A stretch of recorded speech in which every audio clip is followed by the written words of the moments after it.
c'est une partie importante. Pourquoi? Parce que ça dit pour le but des choses. Quand que Paul écrit à Tite, il y a un but précis. Et une petite lettre, une lettre qui est petite, mais tellement de détails. De détails dans cette là. Il n'y a pas de, dans mon avis, il n'y a pas de lettre aussi précise que celle-là pour le plan de Dieu, pour l'homme, et pour chaque personne également. Hein? Paul écrit à Tite, mais aussi écrit à Tite pour 8 groupes de personnes. Il écrit à Dieu pour 8 groupes de personnes, et puis on va les voir, pas tous aujourd'hui, mais on va voir premièrement le premier groupe de personnes à qui Tite est envoyé, et on va lire premièrement Tite 1, 5 à 9. Tite 5, 1 à 9. Je te laisse en Crète afin que tu mettes en ordre ce qui reste à régler et que, selon mes instructions, tu établisses des anciens dans chaque ville. S'il s'y trouve des hommes irréprochables, mari d'une seule femme, ayant des enfants fidèles qui ne soient ni accusés ni de débauche, ni rebelles. Car il faut que l'évêque soit irréprochable comme économe de Dieu, et qu'il ne soit ni arrogant, ni colère, ni adonné au vin, ni violent, ni porté à un gain déshonnête, mais qu'il soit hospitalier, ami des gens de bien, modéré, juste, saint, tempérant, attaché à la vraie parole telle qu'elle a été enseignée, afin d'être capable d'exhorter selon la sainte doctrine et de refuter les contradicteurs. Prions ensemble. Seigneur Dieu, merci. Merci Seigneur pour ce plan merveilleux. Ces exhortations qui concernent toute l'Église, mais aujourd'hui, plus spécifiquement, ceux qui sont appelés à la charge d'évêque, à la charge d'ancien, à la charge de pasteur, de surveillant, à la charge de berger. Seigneur, tu nous donnes des commandements, tu nous donnes une direction claire. Aide, Seigneur Dieu, tes serviteurs et toute l'Église, afin que nous soyons des exemples, afin que nous soyons des hommes fidèles, capables et des modèles. Bénis ta parole, afin que nous puissions être encouragés par ces paroles. Et Saint-Esprit, viens nous éclairer. Comme on vient de chanter, Seigneur, regarde si je suis sur une mauvaise voie. Et conduis-moi sur la voie de la vérité. Au nom de Jésus, Amen. Amen. C'est une très belle lettre et qui commence très bien. Paul, il dit à Tite 1,5, le premier verset, « Je te laisse en Crète afin que tu mettes en ordre ce qui reste à régler et que selon mes instructions, tu établisses des anciens dans chaque ville. » On lit ça assez rapidement, puis on ne se rend pas compte de ce que Paul est en train de demander à Tite. On va voir... Oui, tu continues. C'est un 5. On continue encore, bien donné celui-là. L'île de Crète, c'est Crétie en bas. En grec, Crétie, c'est une île grecque qui est en bas là. On peut passer à la prochaine diapo. C'est une île de 260 km de large par 54-55 km c'est ça. Pour vous donner une idée, c'est comme si l'île mesurait de Montréal à Québec et du fleuve à la 116 tout le long. Ça, là, c'est l'île de Crète. Pas un petit territoire. Hein? Puis Paul établit Tite là pour qu'il établisse des anciens dans chaque ville. Il y en a des villes sur Crète, là. C'est pas une petite chose. Mais ça nous dit quoi, premièrement? Moi, ça me fait penser beaucoup, quand je lisais ça, ça me fait penser que les églises, là, est-ce qu'ils sont séparés? Est-ce qu'ils sont indépendantes? Les églises devraient être attachées l'une à l'autre. Être redevables. Il y en a beaucoup qui se vantent, disent, nous, on est une église comme des premiers siècles, une petite église maison, tu sais, puis Oui, mais est-ce que vous êtes attaché à quelqu'un? Est-ce que vous êtes attaché à quelque chose qui vous garde un peu des doctrines, des enseignements, de la vérité? Est-ce que vous enseignez ce qui honore Dieu? Qui nous dit que vous honorez Dieu dans votre enseignement? Ben, c'est ça. Si vous n'êtes pas attaché, c'est le but de Paul, à Tite, c'est d'envoyer Tite dans chaque église, d'établir des anciens. Et puis, on va voir la qualité des anciens. C'est ça qui est important. Est-ce que je compte les églises maisons? Pas du tout. Les églises maisons, c'est super. Je suis content quand il y en a. Mais soyez sérieux. Soyons sérieux en tant qu'Église, l'Église maison. On ne peut pas faire ce qu'on veut dans le peuple de Dieu. On ne peut pas enseigner ce qu'on veut et ce qui nous tente. On doit enseigner la parole de Dieu et être attaché, comme on va voir au verset 9, être attaché à la parole de Dieu, comme elle a été enseignée. Donc, dans le texte qu'on a lu également, on voit des termes comme ancien, évêque, hein? Ancien, presbytéros. Ça vous fait penser à quoi, presbytéros? Presbytère. Des prêtres.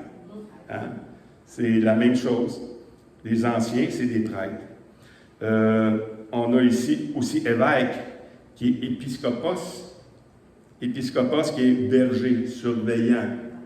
Toutes ces choses-là. On va voir avec des passages bibliques la définition de ces mots-là, mais c'est important de les comprendre parce que si on établit des anciens, il faut savoir qui peut être ancien et qui ne le peut pas. Hein? Et c'est quoi exactement sa tâche? Je n'ai pas tout sorti l'étude sur les pasteurs parce qu'on l'a déjà fait dans le passé, mais il y a une différence entre un pasteur, il y a différents anciens ici. Il y a des anciens qui enseignent, il y a des anciens qui n'enseignent pas. Mais ici, on voit vraiment que l'ancien que Paul veut établir dans l'Église, c'est celui qui va enseigner la parole parce que ça fait partie des critères de l'ancien.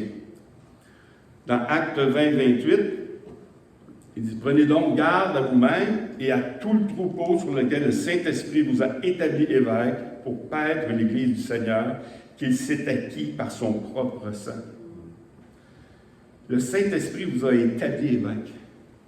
Ça, c'est quelque chose. Ce n'est pas des hommes qui se nomment évêques. Des évêques, des anciens, ils ont été nommés par Dieu. Et c'est spécial que Paul envoie Tite, va voir s'il y a des hommes capables. Va voir premièrement s'il y en a. S'il y en a, probablement sont appelés à faire. C'est pas juste l'œuvre de Tite. C'est l'œuvre également du Saint-Esprit. C'est une œuvre spirituelle pour des choses spirituelles. Fait que fais attention de la manière tu vas établir les évêques pour faire être. Les évêques qui ont été établis.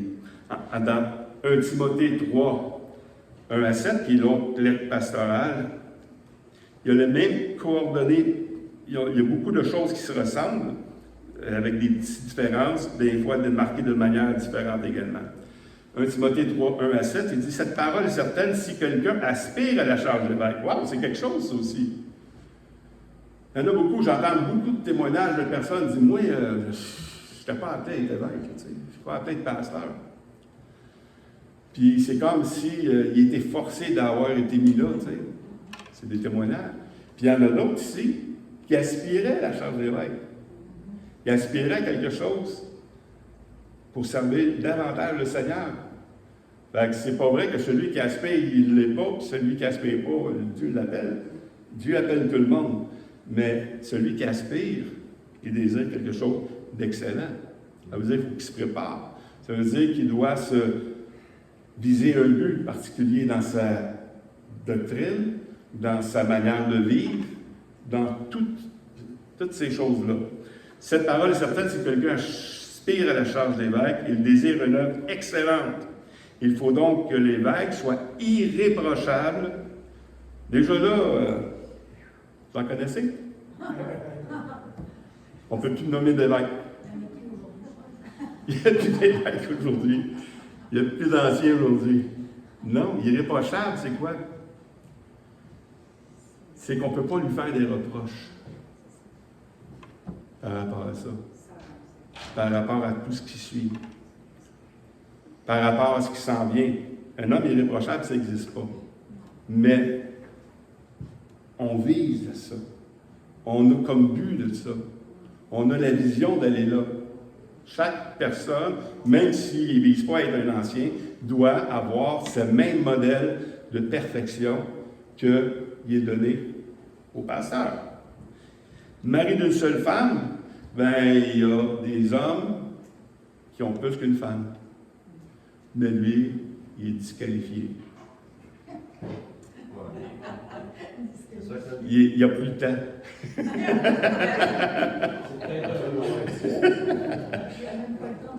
Une seule femme. Est-ce que c'est un critère? Si vous voyez un homme, un pasteur, qui a déjà été marié, est-ce qu'il peut être pasteur? Oui. Il a déjà été marié. Puis il s'est remarié.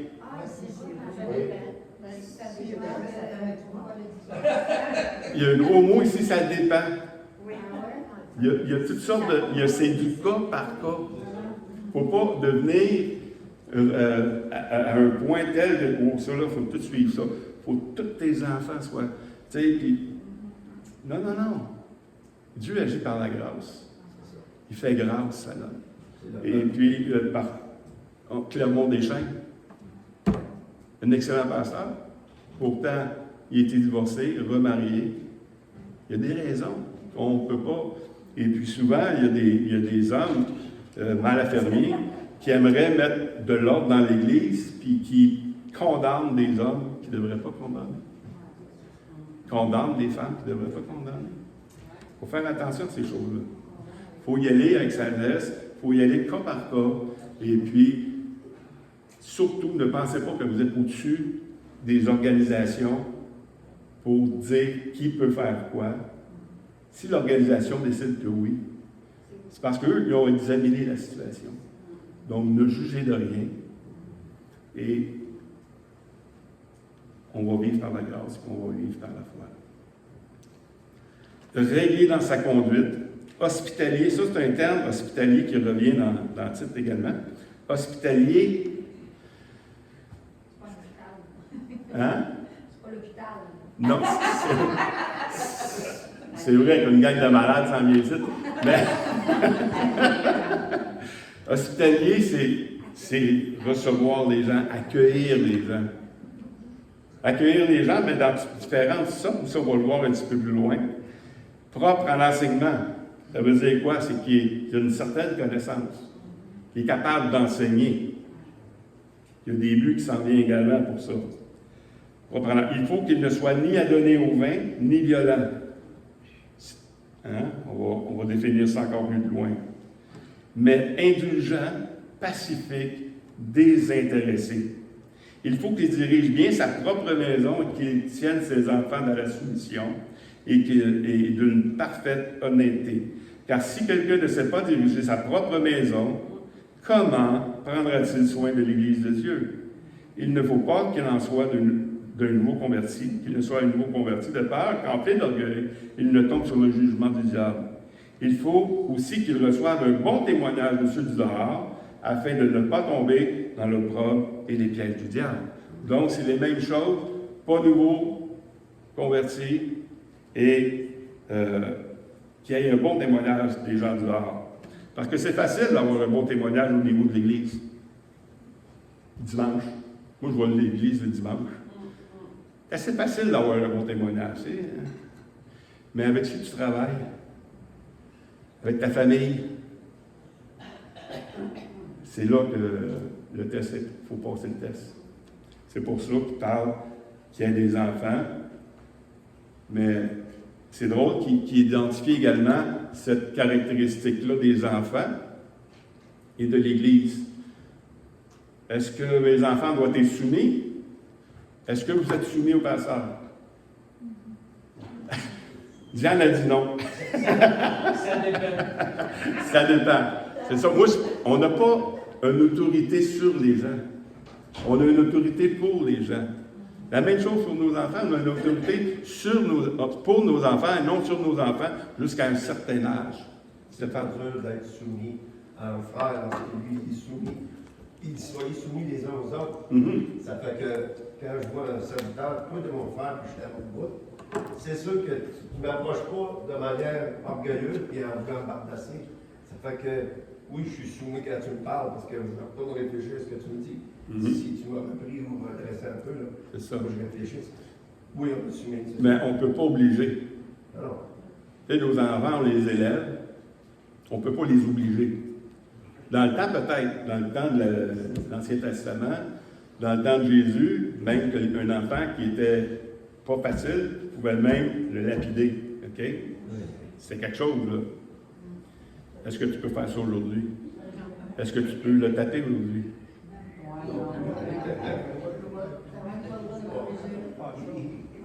As-tu le droit de se parler aujourd'hui? Oui. Encore. On a encore le droit de se parler. Puis encore là, ça dépend ce que tu lui dis.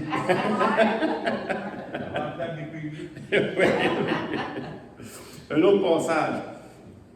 Pierre 5, 1 à 4. Voici l'exhortation que j'adresse aux anciens qui sont parmi vous, moi, anciens comme eux, témoins des souffrances de Christ et participants de la gloire qui doit être manifestée. Paissez le troupeau de Dieu qui est sous votre regard, non par contrainte, mais volontairement. Non selon Dieu.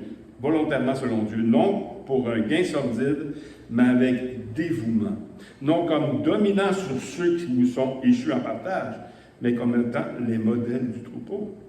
Et lorsque le souverain pasteur paraîtra, vous obtiendrez la couronne incorruptible de la gloire. On voit l'attitude. Hein? L'attitude et les choses des anciens.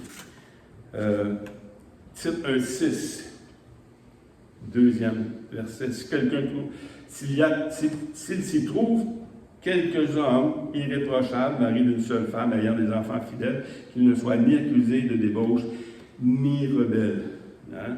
Comme le passage qu'on a lu également, 1 Timothée 3, 4 à 5, il faut qu'il dirige bien sa maison, ainsi de suite. Pourquoi? Parce que s'il ne sait pas faire ça avec sa maison, comment il va faire avec la maison de Dieu? Il ne faut pas qu'il soit accusé. Ça m'est arrivé dans ma vie, j'étais supposé être pasteur d'une assemblée, et mon fils, qui était adolescent, s'est fait prendre avec la drogue. Il s'est fait arrêter. Et les pasteurs, sans faire d'enquête, ils m'ont condamné. Ils ont dit non, tu ne peux plus être pasteur avec nous. Et j'ai dit, écoute, je ne suis pas d'accord avec votre décision. Là. Venez voir comment j'enseigne mes enfants, comment on les éduque à la maison, avant de prendre une décision. Parlez-en à ma femme, parlez-en même à mes enfants. Ce n'est pas le choix des enfants qui fait que tu es un bon parent. Tu peux avoir 5 enfants, puis il n'y en a pas un pareil. Hein? Puis il peut y en avoir un rebelle. La qualité de l'enfant, l'obéissance de l'enfant ne définit pas la qualité du père. Mais si ton enseignement, si tu l'entoures, ton enfant, tu fais tout pour qu'il ne fasse pas, c'est là la qualité du parent. C'est là qu'on doit juger les personnes. L'autre verset, titre 1,7. Car il faut que l'évêque soit irréprochable, comme économe de Dieu, qu'il ne soit ni arrogant, ni colère, ni à donner au vin, ni violent, ni porté à un gain déshonnête. Ça aussi, c'est intéressant. Il y a 5 choses négatives qu'un ancien ne doit pas faire. 5 choses négatives. Être arrogant. C'est quelque chose, ça. Parce que beaucoup de personnes, de pasteurs, puis c'est pas un jugement, mais c'est une constatation. Quelqu'un, il peut considérer le pastorat comme un rang d'autorité. Puis là, il s'en fait tête. On l'a lu tantôt, que ce ne soit pas un jeune converti, hein, enfin, qui ne s'enfle pas d'orgueil. Tu sais, pas tomber dans les pièges du diable, mais même les plus vieux, ils peuvent tomber là-dedans également. Il faut faire attention à ces choses-là. qu'il ne soit pas arrogant. Arrogant, c'est qu'il manifeste de l'arrogance, ça ne vous apprend rien. Mais des synonymes d'arrogance, c'est blessant, condescendant, dédaigneux, fier, hautain, impudent, méprisant, prétentieux, provoquant, puant, rogue, suffisant, supérieur. Supérieur. Puant. Ça sent pas bon. Mais c'est ça, arrogant. C'est quelqu'un qui se prend pour quelqu'un d'autre. C'est quelqu'un qui pense qu'il est au-dessus des autres également. Et puis, c'est des choses qui ne doivent pas être. Deuxième, coléreux, colère. Ni colère. Être coléreux. Hein, les synonymes, c'est qui ne s'emporte pas, qui n'est pas dans l'exaspération, qui n'est pas dans la fureur, dans la furie, dans la rage. Tu sais, tu peux être colère sans taper sur le monde, là. Mais à tous les fois que quelqu'un te contredit, tu te mets en colère. Écoute, tu t'offres pas à rendre. Tu peux pas. Il y a des choses qui nous mettent en colère. Il y a des choses, comme le Seigneur. Est-ce qu'il y a quelque chose qui a mis le Seigneur en colère? Oui. Quand les choses du Seigneur sont méprisées, le temps, ces choses-là. On peut se mettre en colère, mais être toujours en colère après toute chose, ça, c'est pas un caractère qui doit appartenir à l'ancien. À donner au vin. Ne soit pas un buveur, un alcoolique. Pourquoi? Est-ce que la boisson, c'est mauvais? Non. Est-ce que c'est empêché par la Bible? Non. Il n'est pas en train de dire qu'un pasteur ne boive pas, mais qu'il ne soit pas adonné à ça. Que ce ne soit pas son habitude. Parce que la boisson fait quoi? Elle change son attitude. J'ai été 20 ans chauffeur de taxi, de soir et de nuit. Je vous dis que la boisson change le caractère des gens. Il y en a, c'est le fun. Honnêtement, il y en a des bons gars, là, quand ils sont sous, c'est le fun. Mais il y en a d'autres, là. Ouais, des bagarreurs, puis ainsi de suite. Mais il ne faut pas qu'ils soient adonnés au vin. Que ça ne soit pas un piège pour nous. De toute façon, peu importe quand tu es en star, il ne faut pas que tu sois dépendant de quoi que ce soit. Aujourd'hui, c'est la drogue. Ben oui, mais on a le droit. C'est légal. C'est un piège. C'est un piège. C'est pas parce que c'est légal que c'est correct. C'est ça, mais s'ils sont adonnés à ça tout le temps, c'est peut-être pas une bonne chose. On a vu colère, mais maintenant, le numéro 4, c'est violent. Violent. La différence, c'est que tu te mets en colère, c'est pas nécessairement violent. Mais violent envers les autres, commencer à taper sur le monde, à donner des corrections, c'est pas un caractère qui devrait appartenir à l'ancien. Je vous le dis, un gars, la violence engendre la violence. C'est pas le fun. J'ai affaire souvent avec des gens violents. Et puis, j'ai appris avec le temps de dire non. Je ne peux pas répondre à cette violence-là. Je dois me séparer pour un temps. Et puis, après ça, pouvoir parler. Parce que s'il n'y a plus de dialogue, si on ne peut plus dialoguer dans une conversation, arrête. C'est ça.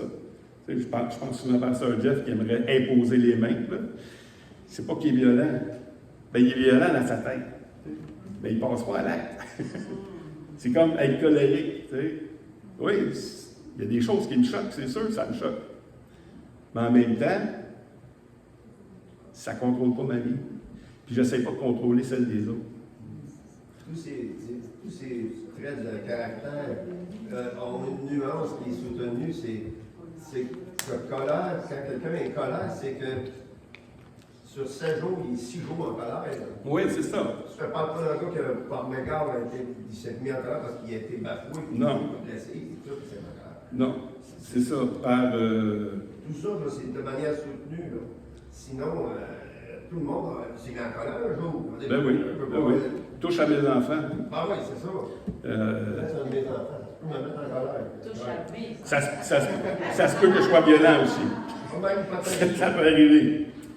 Ça peut arriver. Mais violent ici, le mot, il est traduit dans d'autres traductions bibliques, comme la Martin, qu'il soit non batteur, non querelleur, non agressif, hein, dans la nouvelle Bible seconde. Donc, il y a différents termes de même pour violent. Point 5, ni porté à un gain déshonnête. Ça veut dire qu'il n'est pas attiré par le gain. Ce n'est pas le gain qui le fait faire ce qui est. Ici, c'est plus porté à un gain déshonnête qui ne cherche pas des gains malhonnêtes. Hein? Je vais tout faire pour gagner faire de la fraude. Je ne déclarerai pas des choses pour être. Je vais me mettre sur le bien-être social pour pouvoir servir le Seigneur. Ça arrive. Je vous le dis que ça arrive. Il y a des gens que ça arrive. Il ne faut pas qu'ils soient comme ça. Il ne faut pas qu'ils soient portés à un gain déshonnête. Mais il y a d'autres côtés qui sont plus positifs dans Tite 1, 8 à 9a. Mais qu'ils soient hospitaliers, amis de gens de bien, modérés, justes, saints, tempérants, attachés à la vraie parole telle qu'elle a été enseignée. Hein? Il y a sept manières, 7 qualificatifs de l'Ancien ici. Le premier, c'est hospitalier. Hospitalier, on l'a vu tantôt, c'est celui qui reçoit, qui exerce l'hospitalité. Dans Romains 14, 1, il dit « Faites accueil à celui qui est faible dans la foi ». Ce n'est pas juste de recevoir du monde à la maison, mais faites faire accueil à celui qui est faible dans la foi. Ça veut dire l'élever, c'est l'honorer. L'honorer. Hein? On est allé coucher le frère Stéphane la semaine passée. Ils ont le don d'hospitalité. Mais ce n'est pas seulement ce don-là ici, c'est celui qui accueille celui qui est faible. Parce que celui qui est pasteur, comme on va le voir dans les prochaines lettres, c'est quoi son rôle? Le but de ça, c'est qu'il soit capable d'encourager. Fait que s'il n'est pas capable d'accueillir celui qui est faible dans la foi, il dit non, tu ne comprends rien, tu ne comprendras jamais rien, tu ne vas pas plus loin. 3 Jean 1,10, il dit, c'est pourquoi si je vais vous voir, je rappellerai les actes qu'ils commettent en tenant compte nous de méchants propos, excusez, non contents de cela, mais ils ne reçoivent pas des frères, et ceux qui voudraient le faire, ils les empêchent et les chassent de l'Église. Hein? Jean, il y avait ce problème-là des pasteurs qui ne recevaient pas, qui n'étaient pas hospitaliers, ils ne recevaient pas la parole de Dieu, ils ne recevaient pas les apôtres, puis ceux qui voulaient les recevoir, ils les chassaient de l'Église parce qu'ils recevaient ces gens-là. Non, qu'ils soient hospitaliers. Amis de gens de bien. Amis de gens de bien. Ça, c'était quelque chose qui était un petit peu plus dur pour moi de... Si quelqu'un veut être ami du monde, il va être ennemi, tu sais. Il y a d'autres passages qui parlent de ça. Si je veux plaire aux gens, je ne pourrais pas plaire à Dieu.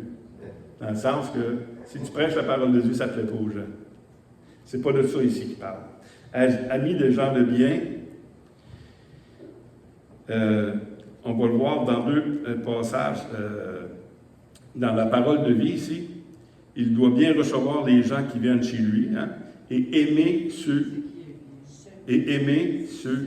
qui est bien. C'est que tu aimes la justice. Tu aimes ceux qui pratiquent la justice. Tu es ami avec eux. Hein? C'est comme 1 Corinthiens 13, 6, elle ne se réjouit point de l'injustice, mais elle se réjouit de la vérité. Hein? le passage de l'amour. Et c'est comme le psaume 1.1 également. Heureux l'homme qui ne marche pas selon le conseil des méchants, qui ne s'arrête pas sur la voie des pécheurs et qui ne s'assied pas en compagnie des moqueurs. C'est la même chose. Celui qui aime les gens de bien, c'est qui se tient avec qui tu te tiens. Parce que je vais te dire, tu sais quoi tu vas devenir. Si tu te tiens avec des menteurs, si tu te tiens avec des blasphémateurs, il y a des grosses chances que tu deviennes toi-même. Et même dans Tite, qui est le même livre qu'on étudie, mais dans 3.10, il dit « Éloigne-toi après un premier et un second avertissement, celui qui provoque des divisions. » Fait que les gens de bien, c'est pas ceux qui produisent des divisions. On va le voir. C'est important de comprendre ces termes-là parce que quand on va étudier le reste de la lettre, on va voir pourquoi Tite dit exactement ces choses-là. Puis il ne dit pas pour rien. C'est pour ça que c'est assez condensé, puis c'est conséquent de ce qu'il est en train de dire. Là. Numéro 3, modéré. Quelqu'un qui est modéré, qui est réfléchi, la Bible du Sommeur, qui est sage, selon le Martin, qui est équilibré, selon la nouvelle du français courant, qui est pondéré, selon la nouvelle Bible seconde, qui est raisonnable, selon la Bible du français courant. Donc, c'est des modérés, là, c'est tout ça. C'est quelqu'un qui est équilibré, modéré. C'est ce que je cherche le plus. Quand j'entends des termes, quand j'entends des gens qui s'en vont dans une direction, j'essaie de ne pas aller trop loin avec ça. Même si je le crois, j'essaie de dire non, écoute, c'est comme une balance. Hein? Les balances, là, sont toujours en réaction à un autre côté. Et puis, être modéré, c'est essayer de ne pas trop aller dans les extrêmes. C'est quelqu'un de modéré. Quelqu'un qui est juste, numéro 4, qui agit selon l'équité, qui n'a pas deux mesures. Quelqu'un qui est juste. On a vu la lettre de Jacques. Hein? Si quelqu'un entre dans ton assemblée, puis les riches et les pauvres, est-ce que tu es juste de la manière dont tu agis avec eux autres? Bien, être juste, c'est aussi ça. Être juste, c'est ce que j'agis pareil avec tout le monde. Est-ce que je fais une distinction entre ceux que j'aime? Tu sais, est-ce que j'aime différemment les gens? Est-ce que j'agis différemment avec les gens? Est-ce que je parle différemment avec les gens? J'ai un langage avec une sorte de personne, puis un autre langage avec une sorte de personne. Non, non. Il faut être juste. Il faut être équitable. 5e point, saint. Saint ici, j'aime ça parce que même dans les dictionnaires, c'est le fun de la manière qu'ils définissent ça. Parce qu'ils définissent ça selon les termes chrétiens catholiques. Hein? Les termes catholiques, c'est quoi un saint? Première définition, les saints sont des personnes distinguées par différentes religions pour leur élévation spirituelle et préposées aux croyants comme modèle de vie en raison d'un trait de personnalité, de leur trait de personnalité, un comportement réputé exemplaire. Il y a des choses vraies, mais non, c'est pas ça un saint. C'est quoi un saint? On va voir la deuxième définition. Dans le protestantisme, se distingue du reste du christianisme, entre autres, par son refus du culte des saints catholiques et de leurs reliques. La Bible déclare « Saint, toute personne ayant accepté le sang de Jésus versé sur la croix comme nécessaire et suffisant pour effacer leurs péchés. » C'est eux les saints. C'est nous les saints. Quand Paul écrit une lettre aux saints qui sont dans ta maison, c'est pas tous ceux qui sont morts en martyr, puis ont fait des miracles, puis ils ont fait ci, ils ont fait ça. Non. C'est ceux qui sont sauvés. On est des saints. On fait partie de la famille sainte. Mais ici, dans le passage, quand il parle qu'il soit saint, c'est pas qu'il soit sauvé. C'est quoi? Qu'il soit mis à part. Qu'il soit consacré. Qu'il soit séparé des choses profanes. C'est ça être saint. Si vous voulez établir des anciens dans l'Église, il faut que ce soit quelqu'un de consacré. Ce n'est pas quelqu'un qui est divisé. Ce n'est pas quelqu'un qui a un pied dans le monde puis un pied. Ses intérêts, c'est quoi? Est-ce que c'est son travail? L'honneur du Seigneur. Est-ce que c'est sa famille? Est-ce que c'est tout ce qui n'est pas l'Église? Être saint, c'est quelqu'un qui se consacre au Seigneur. Puis quand Paul envoie Tite établir des anciens, il s'en va voir s'il y a des gens qui se consacrent au Seigneur. S'il y a des gens qui sont capables de faire passer Dieu avant toute chose. Est-ce que c'est juste aux anciens? Tout chrétien devrait avoir ce comportement-là, faire passer Dieu avant toute chose. C'est un défi, pas facile. La vie chrétienne, c'est très simple, mais c'est pas facile. Hein? C'est pas facile, être saint. Il doit être tempérant, numéro 6. Ça veut dire quoi? Maître de lui-même, même si on sait que ce n'est pas nous notre maître. Ou qui pratique la maîtrise de soi. Il est capable de se maîtriser par l'aide de Dieu, par la grâce de Dieu. C'est un gars de tempérant. Dans 2 Pierre 5, 1 à 7, il dit « À cause de cela même, faites tous vos efforts pour joindre votre foi à la vertu la science, et à la science la tempérance. À la tempérance la patience, à la patience la piété, et à la piété l'amour fraternel, à l'amour fraternel la charité. » C'est ça, la tempérance. C'est l'exhortation qui nous est adressée. Être tempérant. 7, et le dernier point, attaché à la vraie parole telle qu'elle a été enseignée. Ça a l'air simple de même. Attaché à la vraie parole telle qu'elle a été enseignée. Stéphane a posé une question la semaine passée. Et cette question-là, Tite ne répond pas, plutôt répond par la lettre à Tite. Quelqu'un qui s'attache à la parole telle qu'elle a été enseignée, c'est qu'il n'est pas entraîné à différentes doctrines. Et aujourd'hui, c'est le danger. Va sur l'Internet, là. Va étudier, va écouter les prédications. Moi, il y a des pasteurs, là, écoutez. Je les écoutais avant. Puis quand j'ai écouté, entendre une prédication, puis écouter ce qu'il dit, c'est deux choses, hein? Écoute ce qu'il dit. As-tu compris ce qu'il vient de dire? Bien, attaché à la vraie parole, telle qu'elle a été enseignée, c'est que c'est conforme à toute la parole de Dieu, tout à son conseil, ou juste à ce que ça tente. Parce que souvent, on va enseigner des choses qui nous tentent, puis on essaie de rentrer la parole dans notre contexte, et ainsi de suite. Non. Il faut que ce soit attaché à la vraie parole, telle qu'elle a été enseignée. Puis, telle qu'elle a été enseignée, c'est ça qu'on va voir dans le chapitre 2. Mais ici, on voit déjà 2 passages dans Tite qui en parlent également, dans Tite 1,14. Hein, et qu'il ne s'attache pas à des fables judaïques et à des commandements d'hommes qui se détournent de la vérité. C'est ça qu'il est en train de dire ici. Hein, des commandements d'hommes, des choses de vérité. C'est facile d'envoyer des messages d'encouragement. Mais tes messages d'encouragement, est-ce qu'ils sont conformes à la parole de Dieu? Est-ce qu'ils sont conformes à la parole de Dieu? Si oui, tant mieux. Mais si on veut plaire aux hommes, c'est là que Paul dit, si je plaisais aux hommes, est-ce que je suis là pour vous lancer des messages d'encouragement, que vous soyez orgueilleux, devenir orgueilleux, puis penser que vous êtes victorieux? Non, on n'est pas victorieux, on court à la perfection. Il va y avoir des embûches, mais on est là des frères pour nous encourager à continuer ensemble. Et là, on va avoir la victoire. C'est ensemble. Mais je ne peux pas prendre des fables, des fables judaïques, parce que c'est là qu'est le problème dans l'Église avec Tite, et des commandements d'hommes. Hein, des commandements d'hommes, c'est on va faire des règles plus grandes que ce qu'il nous est demandé. Hein? On va prendre le même exemple que tantôt, mari d'une seule femme.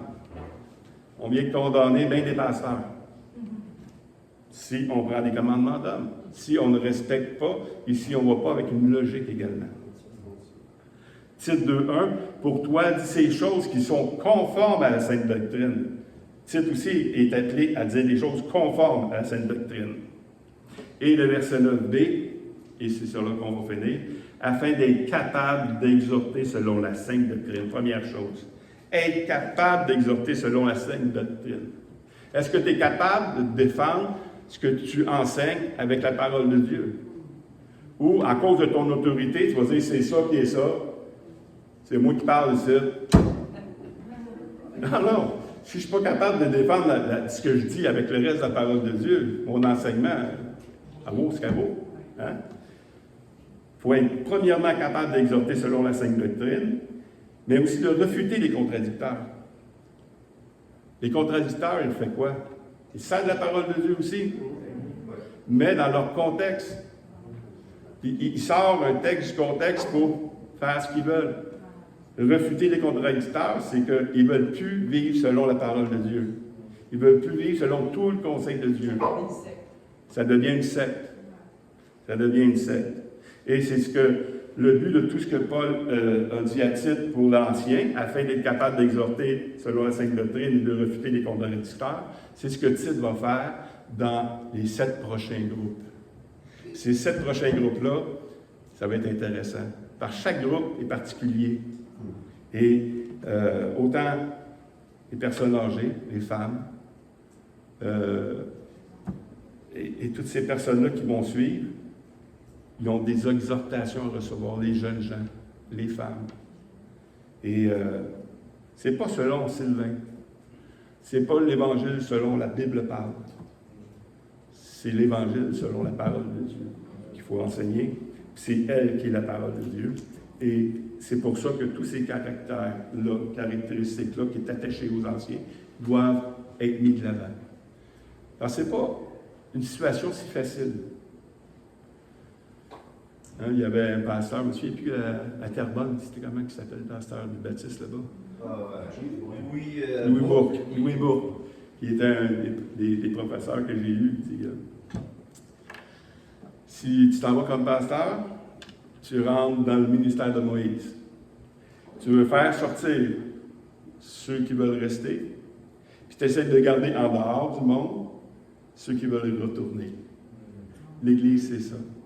C'est le travail du pasteur, de garder le troupeau dans la bonne direction, de donner la bonne nourriture et de leur montrer où puiser leurs sources. C'est pas moi qui vous dis la vérité, c'est la Bible qui dit la vérité. Parce que je vous dis, allez vérifier la parole de Dieu. Et si vous ne trouvez pas ça dans la parole de Dieu, posez-vous la question, posez d'autres questions, on va en discuter.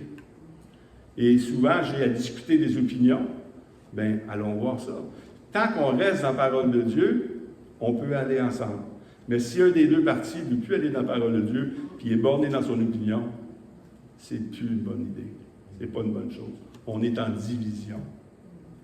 Donc, que le Seigneur bénisse sa parole et qu'on soit encouragé pour les choses qui viennent également et qu'on puisse voir que si on veut établir des anciens ou si on aspire à la charge d'évêque, c'est une bonne chose. Mais on doit travailler, aller de l'avant. Parce qu'on est la colonne de la vérité. Les pasteurs, c'est des hommes pas infaillibles. C'est pas vrai, ça. Hein? Les papes, l'infaillibilité du pape, l'infaillibilité du clergé. Et puis l'Église, on est appelé à avoir une collégialité d'anciens. Ça veut dire quoi? C'est avoir plusieurs anciens pour pas que l'ancien tombe également. Parce qu'être seul l'ancien, c'est pas une bonne idée non plus. Mais ça prend des hommes, ça prend des personnes qui sont capables de se tenir debout, qui aient un bon témoignage et tous les caractères qu'on vient de lire. Amen? Amen. Seigneur, merci encore une fois pour ta parole. Et Seigneur, que ces enseignements de Paul qui s'adressent à toutes les églises, que l'Église entende ce que tu veux dire, afin qu'on puisse se préparer, se mettre à part pour toi, Seigneur. Parce que non seulement les pasteurs sont mis à part pour toi, mais l'Église également est mise à part pour toi, pour être un témoignage dans ce monde qui s'en va à la dérive, Seigneur, par ses opinions, par ses prises de choix. Aide-nous à garder le cap en toi. Aide-nous en tant qu'Église à s'exhorter, à s'encourager, à garder le cap vraiment sur ta parole, pour vivre selon ta parole et non sur des préceptes humains. Dans le nom de Christ que je te prie. Amen. Amen. Amen. La semaine prochaine, ça sera Daniel qui va enseigner. Peux-tu faire l'annonce? Oui, fais l'annonce, fais l'annonce. J'ai une question pour vous. Avez-vous ça, psaume 23? Oui. Le psaume 23. Oui, oui. Mon but, ça va être de vous faire plus Seigneur encore. Amen. Amen. Fait que mercredi également, de l'étude biblique, puis la réunion de prière. Mercredi, c'est inversé. 32. N'oubliez pas samedi prochain. Ah oui, c'est vrai. Ça me dit quelque chose.